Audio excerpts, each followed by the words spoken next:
معاذ بن جبل فرماتے ہیں جس طرح نماز 50 فرض ہوئی لیکن آخر آتے آتے 5 رہ گئی، نماز میں کمی تو ہوئی لیکن اجر میں کوئی کمی نہیں ہوئی۔ اور فرمایا اسی طرح روزہ رات کا وقت چلا گیا، جبکہ پہلے تو رات کے بھی روزے رکھا کرتے تھے، یعنی نیند آئی کہ روزے میں چلا گیا، آپ نہ کھانا نہ پینا نہ کچھ ہے، لیکن یاد رکھو فرمایا محبوب تیرے غلام مشقت میں پڑ جائیں گے، اس لیے میں نے وقت میں رخصت کو دے دی ہے، لیکن اے محبوب تیرے صدقے میں نے ان پر یہ کرم کیا ہے، وقت میں تو رخصت دی ہے لیکن ہاں میں نے اجر اتنا ہی رکھا ہوا ہے، اجر اتنا ہی رکھا ہوا ہے۔ اور اجر کیا رکھا ہے ذرا اس پر بھی غور فرما لیں۔ حضور اکرم صلی اللہ علیہ وسلم ارشاد فرماتے ہیں کہ انا بنی آدم، فرمایا آدم علیہ السلام کی جو اولاد ہے اس کا عمل جو ہے فرمایا یہ بڑھتا رہتا ہے، یضاعف الحسنات بعشر امثالها الى 700 ضعف۔ فرمایا کیا ہے؟ فرمایا آدم علیہ السلام کی جو اولاد اس کا عمل بڑھتا رہتا ہے، یعنی 10 گنا سے لے کر 700 گنا تک، کیا 10 گنا سے لے کر 700 گنا تک بڑھتا چلا جاتا ہے۔ فرمایا وقال اللہ تبارک و تعالی، لیکن اللہ نے فرمایا الا الصوم، فرمایا سوائے روزے کے، فرمایا کیوں؟ فرمایا فإن لی وانا اجزی بہ، فرمایا اس لیے کہ یہ روزہ خاص میرے لیے ہے، اس کی جزا بھی میں عطا فرماؤں گا۔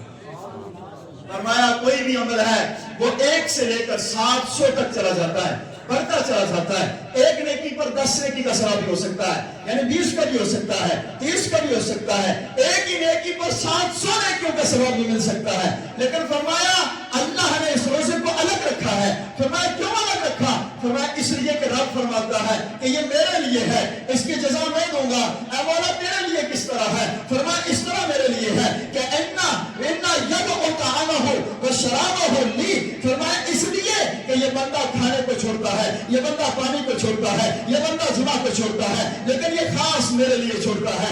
اگر یہ کھانا کھا لے اور پھر محفل میں آ جائے، کس کو پتا ہے کہ اس نے کھایا ہے کہ نہیں کھایا ہے؟ کہیں سے پانی پی لے اور محفل میں آ کر بیٹھ جائے، کس کو پتا ہے کہ اس نے پانی پیا ہے نہیں پیا ہے؟ افطاری کے وقت کتنے سارے بے روز بھی ہوتے ہیں جو روزے دار بن کر بیٹھ جایا کرتے ہیں۔ فرمایا ہاں، اور کتنے سارے روزے دار بھی ہوتے ہیں لیکن جن کا پتا نہیں چلتا۔ فرمایا یہ عبادت اس طرح کی عبادت ہے کہ اس عبادت کی عبادت دوسروں پر ظاہر نہیں ہوا کرتی۔ نماز پڑھے گا، پڑھنے والے دیکھ رہے ہیں کہ فلاں نماز پڑھ رہا ہے، آج کرنے گیا لیکن لوگوں کو پتا ہے کہ فلاں حاجی ہے، اس لیے کہ انہوں نے دیکھ لیا۔ فرمایا زکات دے رہا ہے، اسے بھی دیکھنے والے دیکھ رہے ہوتے ہیں۔ فرمایا روزہ ایک ایسی عبادت ہے، رب فرماتا ہے کہ میرے اور میرے بندے کے درمیان ہوتی ہے، میرا بندہ مجھ سے محبت کرتا ہے اور میرا بندہ جو مجھ سے میرا خوف سینے میں رکھتا ہے یہ میرے لیے روزہ رکھتا ہے۔ دنیا والے اس سے تحقیق کریں نہ کریں، دنیا والے اس سے پوچھیں نہ پوچھیں، اس کے پاس موقع ہوتا ہے یہ گھر میں اگر کے اندر چھت کے نیچے بیٹھ کر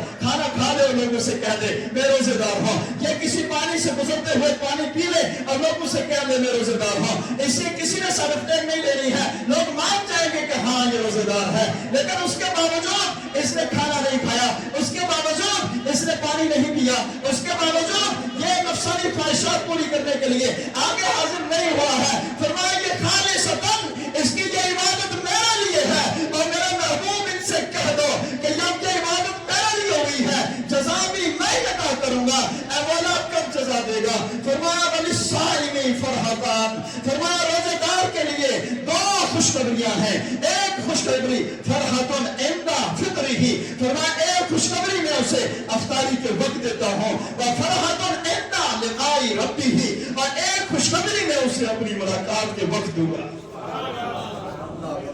یعنی دن میں روزہ رکھ کے جو یہ افطاری کرے گا، ایک خوشخبری تو میں ادھر عطا کروں گا کہ یہ خوشخبری کہ میں نے معاف کر دیا تجھے، آخر اس نے دنیا میں نہیں رہنا ہے، آخر وہاں سے آنا ہے، مجھ سے ملاقات تو ہونی ہے، اور جب مجھ سے ملاقات ہوگی عند لقاء ربہ، جب اپنے رب سے ملاقات ہوگی تو میں اس وقت اسے خوشخبری دوں گا تو نے میرے لیے یہ کیا تھا، آج میں نے تیرے لیے یہ کیا ہے، تو نے میرے لیے روزہ رکھا، آج میں تیرے لیے جو ہے نا یہ میں نے اس پر ساری چیزیں رکھی ہوئی ہیں۔ اور محترم یہ ماہ مقدس نیکی کمانے کا مہینہ ہے، نہیں ہے؟ حالانکہ آقا کریم صلی اللہ علیہ وسلم فرمایا آپ کا کیا ہوتا تھا؟ آقا کریم صلی اللہ علیہ وسلم جب ماہ مقدس آ جاتا ہے نا، حضرت ابو ہریرہ رضی اللہ تعالیٰ عنہ آپ فرماتے ہیں جزاک اللہ، فرمایا آپ فرماتے ہیں کہ جب یہ ماہ مقدس آتا آقا کریم صلی اللہ علیہ وسلم فرمایا آپ قیدی کو آزاد کر دیتے ہیں، جتنے قیدی ہوتے آقا کیا کرتے انہیں آزاد کر دیتے ہیں۔ فرمایا کچھ لوگ دیوالی پر ہوتے نہیں ہوتے، ہر ملک کی کوئی نہ کوئی پالیسی ہے، کچھ دیوالی پہ کرتے ہیں، کچھ کسی چیز پہ کرتے ہیں، کوئی کسی پہ کرتے ہیں۔ فرمایا حضور نے اپنے غلاموں کو بتایا کہ تمہیں مہربانی کر رہی ہے تو جب ماہ مقدس آ جائے تو تمہیں اسیروں کو آزاد کر دینا ہے۔ اور پھر آقا کیا کرتے؟ فرمایا وَآتَا كُلَّ سَائِلٍ، فرمایا جو بھی سائل آتا آقا کریم صلی اللہ علیہ وسلم کسی کو روکتے نہیں، منع نہیں کرتے۔ فرمایا جو بھی آتا آقا کی سخاوت اتنی بڑھ جاتی کہ جو ہوتا آقا اسے عطا فرماتے۔ آقا کریم صلی اللہ علیہ وسلم ہر سائل کو بھی دیتے۔ تو گویا کہ اس طرح ہم نے آقا کریم صلی اللہ علیہ وسلم نے جس طرح رمضان المبارک گزارا ہے اسی طرح گزارنا ہے انشاءاللہ۔ آقا کریم صلی اللہ علیہ وسلم کے اسی فرمان کی طرف پلٹ جائیں۔ آقا نے فرمایا کہ اللہ فرماتا ہے کہ یہ ماہ مقدس جب آتا ہے تو اس میں جو روزے دار ہوتا ہے اسے ایک خوشخبری میں دیتا ہوں افطاری کے وقت۔ کس وقت دیتا ہوں؟ ایک خوشخبری میں افطاری کے وقت دیتا ہوں، اور ایک خوشخبری اسے جو ہے میں اپنی ملاقات کے وقت دوں گا۔ ایک خوشخبری اسے اپنی ملاقات کے وقت دوں گا، اور وہ کیا خوشخبری ہے؟ فرمایا وہ یہ ہے کہ میں بندے کو اپنے رنگ میں رنگنا چاہتا ہوں۔ اللہ، میں بندے کو اپنے رنگ میں رنگنا چاہتا ہوں۔ اے مولا تو کس رنگ میں رنگنا چاہتا ہے؟ رب فرماتا ہے پڑھ مجھے کہ میں کون ہوں۔ میں وہ ہوں کہ جو کھاتا نہیں ہوں، میں وہ ہوں جو پیتا نہیں ہوں، یعنی نہ میں کھانے کا محتاج ہوں نہ میں پینے کا محتاج ہوں، لیکن ہاں میرا بندہ میرے رنگ میں رنگ جائے۔ یہ کھانے پینے کے سوا رہ تو نہیں سکتا ہے، لیکن یاد رکھو اگر یہ کچھ دیر کے لیے بھی دن میں کھائے پیے بغیر رہے گا تو یہ میرے رنگ میں رنگ جائے گا۔ فرمایا میں بھی کھاتا پیتا نہیں، اور میں اپنے بندے کو بھی کھانے پینے سے دن میں روکتا ہوں تاکہ یہ بھی رک جائے اور اس سے نسبت میرے ساتھ ہو جائے۔ اور فرمایا اسی طرح فرمایا میرا بندہ میں اپنے رنگ میں رکھنا چاہتا ہوں، میں وہ ہوں کہ جو سوتا نہیں ہوں، مجھے اونگ نہیں آتی ہے، اور میں چاہتا ہوں کہ میرا بندہ رات میں قیام کر لے اور تراویح کے لیے مسجدوں میں آ جائے اور کچھ دیر کے لیے جاگ لے۔ فرمایا ہاں یہ میرے رنگ میں رنگ جائے گا، اس لیے کہ میں سوتا نہیں ہوں اور مجھے اونگ نہیں آتی، اور میرا بندہ اونگ آنے کے باوجود بھی تھوڑی دیر کے لیے نہیں سوئے گا تو یہ میرے رنگ میں رنگ جائے گا، یہ میرے رنگ میں رنگ جائے گا۔ اور فرمایا جب یہ میرے رنگ میں رنگ جائے گا تو پھر ہوگا کیا؟ فرمایا جب رنگ میں رنگ جائے گا اور میں اسے اپنا بندہ بنا دوں گا، اور جب میرا بندہ بن جائے گا عبدی یتقرب الی بنوافل، اور فرمایا کہ میرے قریب ہو جائے گا، زبان اس کی ہوگی، کلام میرا ہوگا، آنکھ اس کی ہوگی، دیکھنا میرا ہوگا، کان اس کا ہوگا، سننا میرا ہوگا، ہاتھ اس کا ہوگا، پکڑنا میرا ہوگا، پاؤں اس کا ہوگا، چلنا میرا ہوگا۔ گویا کہ عالم کیا ہوگا؟ گفتہ اللہ بود، گرچہ ذوالقوم میں عبداللہ بود، فرمایا اس کا کہا ہوا رب کا فرمایا ہوا ہوگا، اگرچہ بظاہر اللہ کے بندے کے حلق سے بات نکل گئی۔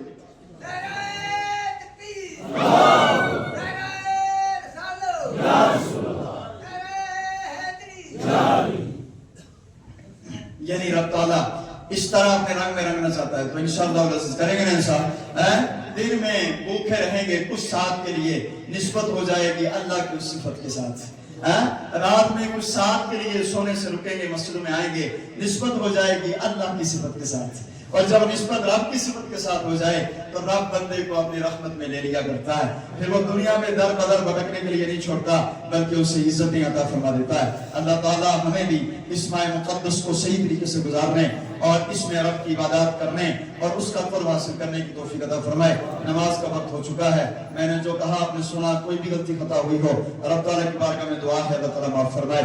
استغفر اللہ تعالی ربی من کل ذنب واتوب الیہ، اسلام توبہ، کلمہ شریف کا ورد کر لیں، لا الہ الا اللہ محمد رسول اللہ۔